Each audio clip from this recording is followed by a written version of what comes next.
10 बीघा पर आपको 10 बोरी यूरिया मिल सकता है।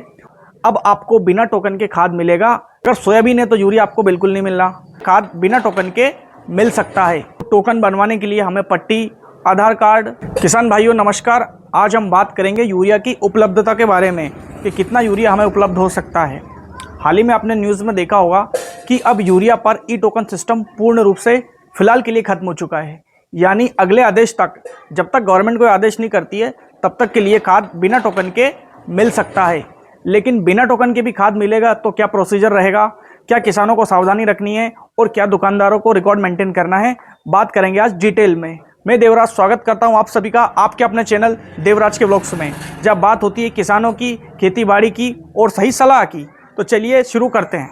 किसान भाइयों, आज के पहले जब यूरिया हम परचेस करते थे तो टोकन बनवाने के लिए हमें पट्टी, आधार कार्ड और बहुत सारे प्रोसीजर फॉलो करने पड़ते थे, तब जाकर हमारा टोकन जनरेट होता था।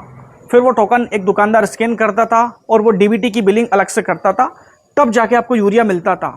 और कितना यूरिया मिलेगा ये ऑलरेडी आपके टोकन में मेंशन होता था। अगर सोयाबीन है तो यूरिया आपको बिल्कुल नहीं मिल रहा। और अभी में एक नियम परिवर्तन तो हुआ था, लेकिन सोयाबीन में 0 यूरिया था और मक्का में एकड़ के हिसाब से 1 कट्टा था।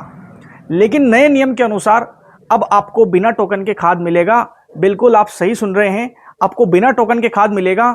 लेकिन कैसे मिलेगा वो मैं आपको बताने वाला हूं। अब हम बात करने वाले हैं यूरिया कैसे मिलेगा और उसके नियम क्या हैं जो किसानों को फॉलो करने हैं। सबसे पहला, आपको अपनी जो पट्टी है, ज़मीन की जो पट्टी है जिसको पंजी भी बोलते हैं कुछ लोग, वो पट्टी लेकर जानी है। क्योंकि जब आप दुकानदार के पास जाएंगे तो वो ये चेक करेगा कि आपके पास ज़मीन कितनी है। जितनी ज़मीन होगी उस हिसाब से यूरिया यहाँ पर चिन्हित किया जाएगा।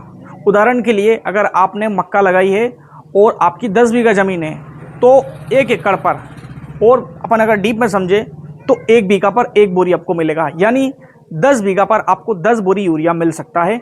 उसके लिए आपका पट्टी लगेगा सबसे पहले, और अगर पट्टी अनुपलब्ध हो या किसी कारणवश पट्टी उपलब्ध ना हो तो आप ऑनलाइन से नकल निकलवा सकते हो। तो नकल की फ़ोटोकॉपी, साथ में आपका आधार कार्ड, ये 2 चीज़ें तो मैंडेटरी है। इसके बाद आप जब दुकान पर जाते हैं तो वहाँ पे बिलिंग होगी, वहाँ पे आपका अंगूठा लगेगा। जो पहला प्रोसीजर था, जो पहले प्रोसेस थी कि पहले अंगूठा लगता था और उसके बाद जितना यूरिया चाहिए उतना मिलता था। यहाँ पे जितना चाहिए उतना तो नहीं मिलेगा, लेकिन आपके पट्टी के आधार पे अगर 10 बीघा है और 10 में मक्का है तो आपको 10 कट्टे यूरिया के मिल जाएंगे। वहीं अगर आपने सोयाबीन फसल लगाई है तो आपको 1 एकड़ यानी 1.5 से 1.25 बीघा पर 1 कट्टा यूरिया मिल जाएगा।